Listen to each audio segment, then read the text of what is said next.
Hello again, this is David, and we're out in the woods. And a couple days ago I was watching Tim Ard on his YouTube channel, and he requested that we send him stories of impacts that people had while cutting wood. So I've been sorting through old photos, looking at incidents I knew of, and thought we'd come out here. Anyway, I'm going to put those together in a slideshow on a video for him. And I thought we'd come out here and review how to drop a tree, because there are a lot of rules for operating a chainsaw. But when you cut a tree down, there's 5 basic steps you go through. And what I realized when I was looking through pictures where people had had close calls and injuries, the 5 steps in dropping a tree with the open face method protect you from that. Every one of these that I went through where somebody had a close call or was injured or killed, they were not following these 5 steps. So I thought we'd just run through these, and then at the end of this video I'm going to put those photos in and try to see if I can insert a narrative with each one telling what happened. So anyway, we're going to start out with a dead ash here. And the first step in doing your plan is looking for safety issues. So I'm going to flip this around where I can look at this. Of course, we're working with dead trees, so we have brittle tops. It's brittle and still sound. The stem is still sound, but one of the big things you have to worry about with these is wood raining down from above, and it could be falling from 50 feet. So I see when I turn this loose, the best place to be is going to be right about where those wedges are lying. So there's no power lines here. My RTV is over there behind a couple other trees to protect it in case I really screw up and drop the tree sideways. Not likely. Anyway, so safety is the first thing. And the next thing we do is we evaluate lean and pick out an aiming spot. And as long as I'm right here, we're going to look at the lean side, forward and back. And it's pretty well balanced. It might have a little bit of forward weight, but I don't think it's enough to carry it. So I've already got wedges lying there. And I was looking for a nice hole to drop this tree into. And I set a chunk of wood here. And I stand behind this chunk of wood and look back at my tree. And it's pretty much straight on with a hole I can drop it through. So that's good. So because there's no side lean to speak of, I can aim straight on at this piece of wood right here. And remember, when you're now with the old method, back when they used axes and cross cuts, the horizontal cut was their aiming cut, and they put that in with a cross cut and then knock out a face with an axe. And because they're using an axe instead of a chainsaw, they can put in a 45-degree opening. And you can do better than that. With a chainsaw, you can put in a 90-degree opening. So anyway, with the chainsaw and the open face method, with the modern method, we aim it with the upper cut on your face, because there's a line across the top of your saw. You line it up on your aiming spot, and that tree is going to fall at a right angle to the face you cut in that tree. So so we've got our aiming spot, and we're going to design our cuts. We've got about a 1-foot diameter tree. We need a hinge about 80% of that in length, so I'm looking to build a 10-inch wide hinge there. And you can have a hinge up to 10% of the thickness. So next we're going to bore that. My saw should reach all the way through on one cut, and I want to have a bore cut making a hinge 1.2 inches wide, or a little less. So 1-inch hinge will do it. Then your next step, so that's 3 steps. You got that. Now we're going to design our back cut. If that reaches through okay, we're just going to cut straight to the back, leave a back strap, insert a wedge, pound the wedge in tight, and then cut that back strap out. Now I should have to wedge it over. Last step is get away from that stump when that tree is ready to move. And I've cleared a path. I had a bunch of sticks there. I made a path where I can get away. So that's how we're going to do it. So you can do this plan very quickly when you're working with other people. Like if you got a swamper out here helping you, you look at the tree and put that plan into words for your co-worker, and they will love you for it, because then they know what you're going to do. Now if you go to my blog, I've got a list of 25 chainsaw safety rules, and a lot of them carry the death penalty if you don't follow them. But these 5 for building your falling plan are the ones that seem to protect you from having impact injuries. So I thought that was pretty neat when I just kind of discovered that, looking for these things for Tim. So I'm going to park this thing right here. There we go. Yeah. And what I'm going to do is line up. You're going to see me do the top cut. I'll be lining up that line on the top of the saw to that stick of wood, making a bottom cut to match it up.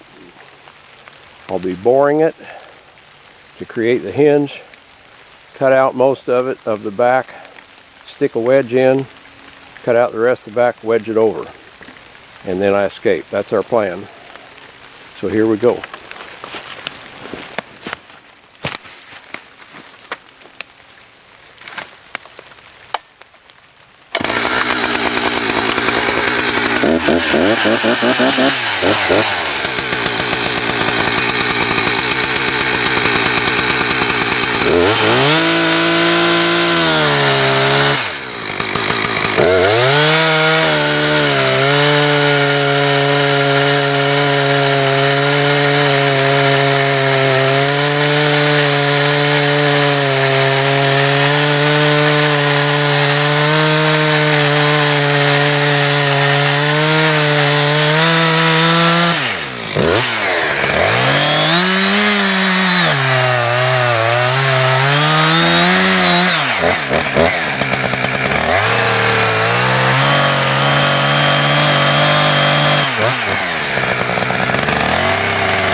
And there you go. A little bit left of it. Pretty close.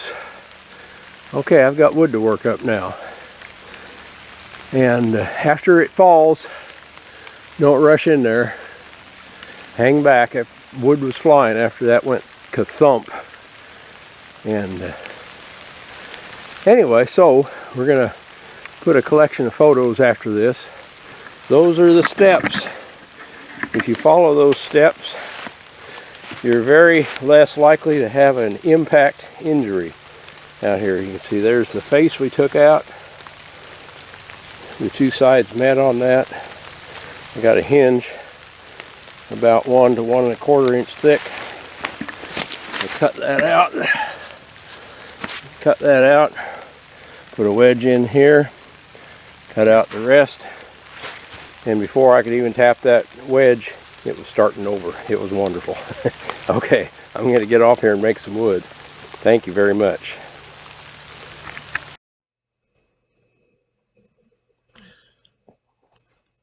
Okay, here's our first struck by, and the photo is a generic spring pole. That's a little white oak sapling in my woods that was pulled down by a dead pine tree that fell. And one of the things you'll get out of chainsaw training is how to deal with a spring pole.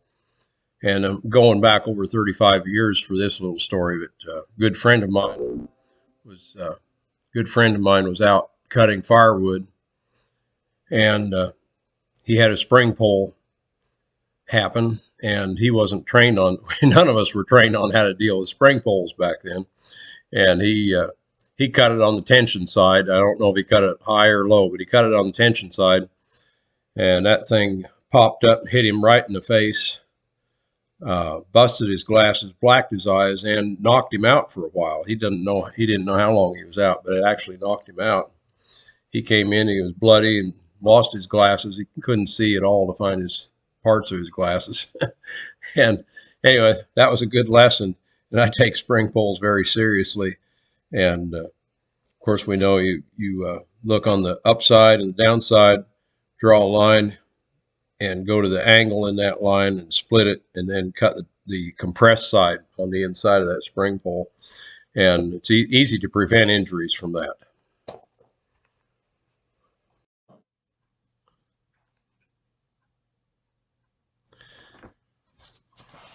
Okay, our second one is a story about a good friend of mine he was one of my first forestry clients many years ago in Illinois, and he's done tree plantings, he's done TSIs.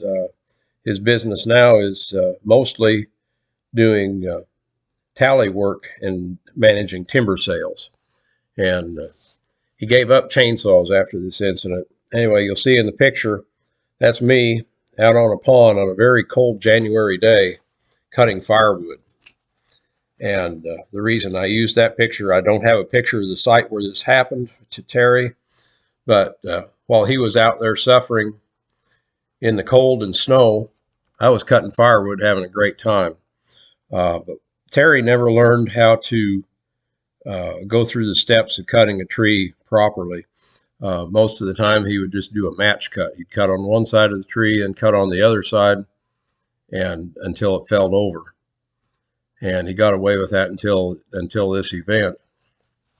Anyway, what happened, he had two adjacent trees that were tangled together with vines. And he cut the first tree, and it came loose from the stump, but it continued to stand because it was tied with vines to the second tree. Well, then he cut the second one, and when he cut the second one, they came down on top of him and injured him. You'd say grievous injuries. One of his feet was touching an ear when this was done. He had multiple broken bones, and I think 5 or 6 broken ribs, and he was able to get to his phone. He had a phone in a breast pocket on his coveralls. Called his wife and told her what happened. And then he had a neighbor nearby that was a good friend. He got him on the phone, and that guy found him. Terry's chainsaw was still running, and it was within reach for him. And he was able to blip the throttle on that chainsaw, and that neighbor was able to hear that, and he found him. And the sheriff got there, and sheriff was a good friend too, been a good friend for all his life. And they got a helicopter in, picked him up and flew him from southern Hamilton County, Illinois, over to Evansville. And he spent a long time in the hospital. They did multiple surgeries, and got him healed back up. He retired from his factory job after that. His factory job, uh, he wouldn't have been able to do from the injuries. It would have required uh, working on concrete and doing tasks that he couldn't do anymore because of his injuries. So his wife told him, no more chainsaws for you, and he didn't argue with that. And anyway, he makes his life. He makes a darn good living now, just helping people sell timber, and he's very good at it. So anyway, take a lesson from Terry and learn how to cut a tree properly if you're going to use a chainsaw.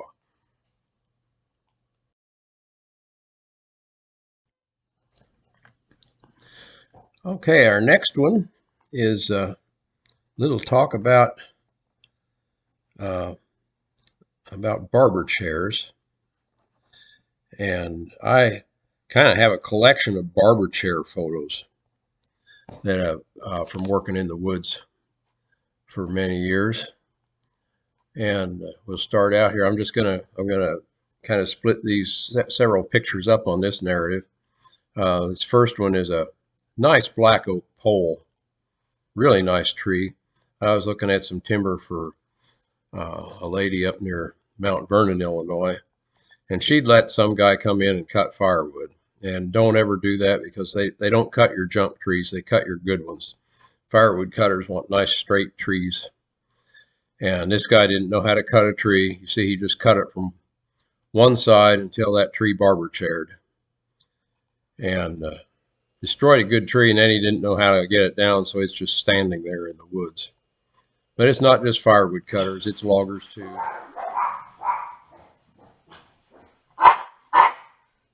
Easy, dogs. My dogs got excited there.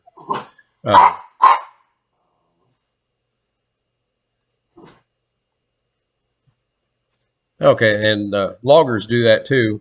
I've found several trees wrecked by loggers over the years. You see, that's this one is a barber chair I found up in northern Jefferson County, and you can see they on this one they didn't make a face. They just did a cut on the compressed side and then a cut on the back side, and it barber chaired on them. You can see where I've stuck a pocket knife in that undercut. And this next one here I found, this is a white oak I found over in Lawrence County, Illinois. And again, they didn't make a face on it. A logger did this. He made a brief cut on the front at an angle, did not open a face, and then he cut it from the back, and you can see he's got a hinge in there about 5 inches thick yet where that tree split. And you can see remains of the tree next to it where the busted up tree was ruined and they weren't able to recover it. So that was a mess.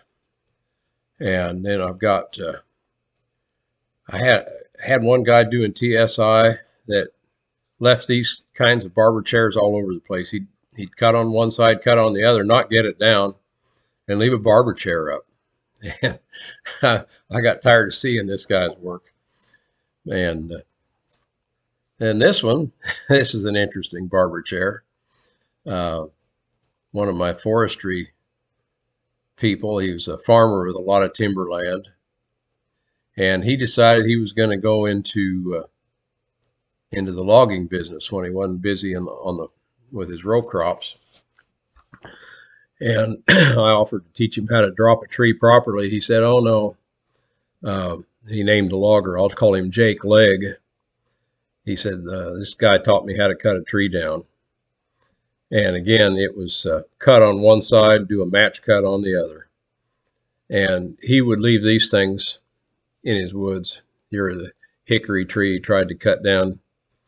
And again, this worked for him until it didn't work. And he got smashed in the head by one of these. It popped up and knocked him silly, busted his hard hat, but his hard hat did keep it from busting his head. But he called his wife on the phone. He had to direct her in. She didn't know the way around all these places. She had a hard time finding him. She loaded him in the car and then got him to the ER to stitch him up and patch him up. But he would leave these things all over the woods. And I think he quit trying to log his own woods after that. It was just a mess. And we'll go to the next one. And this was done by a doctor. And if you look at wildlife stuff on the internet, you'll see there are people out there who promote what they call hinge cutting. And that is a heinous practice. What these guys say, these are not professional forestry people at all. They may have a wildlife degree. I don't know. I've heard real wildlife biologists say, "Hey, we ought to do some hinge cutting there." I tell them they're nuts. But hinge cutting, they cut a tree from one side until it falls over. And the reason they justify this, they say, well, that keeps the top of the tree connected to the roots. It keeps it alive, and that provides browse for the deer. Well, they've also eliminated any mass that tree would produce, and it's a dangerous cutting practice. And I was on a new case in southern Hamilton County where a guy had already had one of these people out telling him what to do with his woods before he called me, and then he wanted me to come out and help him manage his timber after this guy screwed it up. We got out, and now he had a stand of young white oaks, large saplings, like 4 and 6 inch white oaks, not quite poles. And he had laid every one of them over like this and just absolutely wrecked it. And all you can do in a case like that is go back and cut everything off, 2 inches off the ground where you can grow a new tree off that root. Now, he just absolutely wrecked his resource. And supposedly, he's going to get browse. Well, yeah, they'll get browse where they put all that sunlight in. But those trees were almost big enough to start producing a good mast crop, and they were gone. But anyway, on this one, I'm going to scoot ahead to the next photo here, too. This doctor was wanting, his primary goal was having deer. So he got one of these wildlife experts in, and that guy told him to start doing this hinge cutting business. And he was making spring poles all over his woods doing this, thinking he's improving the wildlife habitat. And I had talked to this guy many times. He's a surgeon. And I told him, surgeons shouldn't run chainsaws. You're doing nerve damage to your fingers. Surgeon doesn't want tingly fingers. He doesn't want carpal tunnel syndrome. You need those fingers to do your surgery. And he didn't listen to me. And he kept doing this until one day he did one of these and it smashed him in the face. It busted his nose, blacked his eyes, and didn't hurt him too bad beyond that, but it smashed his nose and blacked his eyes. And he had surgery the next day. He had surgery scheduled for the next day. He went into the operating room with 2 black eyes. And I imagine his patient was a little bit worried about that. And then the big one. Let's go to the next one.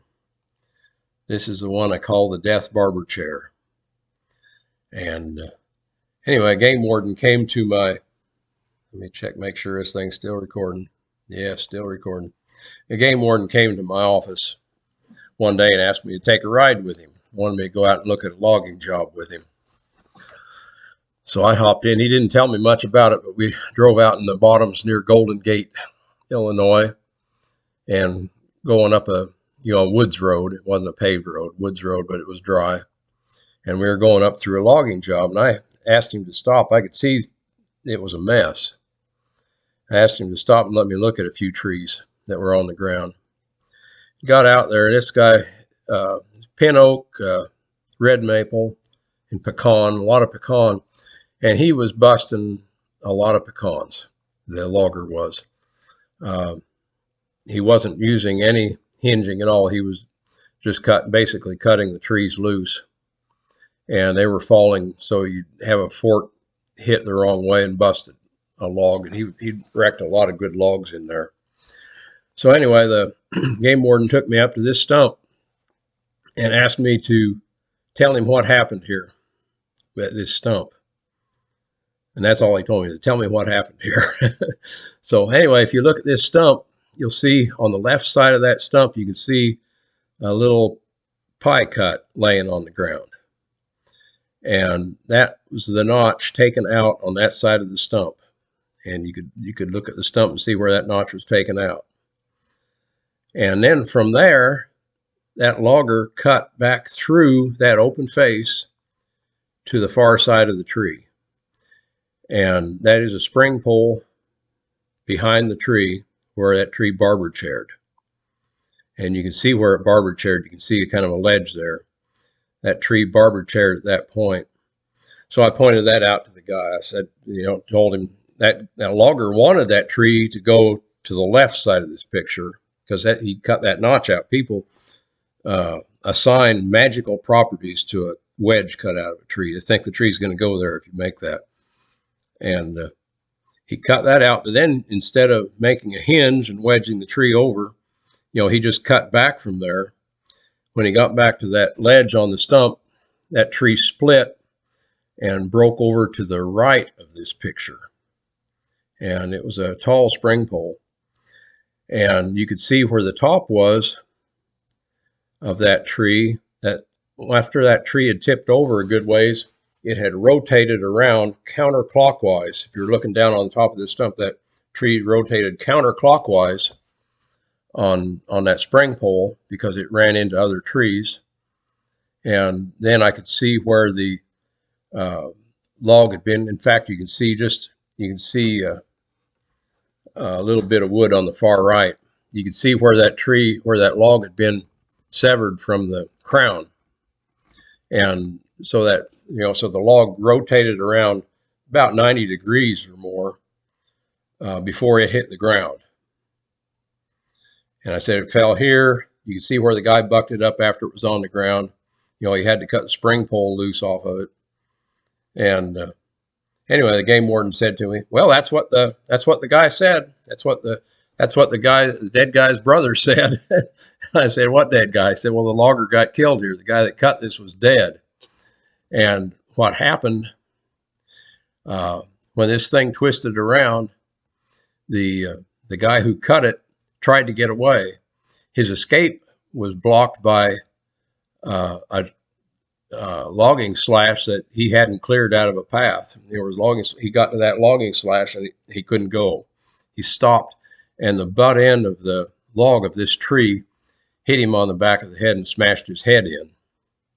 Well, the brother, who was still living, bucked up that tree, and he went ahead and kept logging. He called. I guess he called.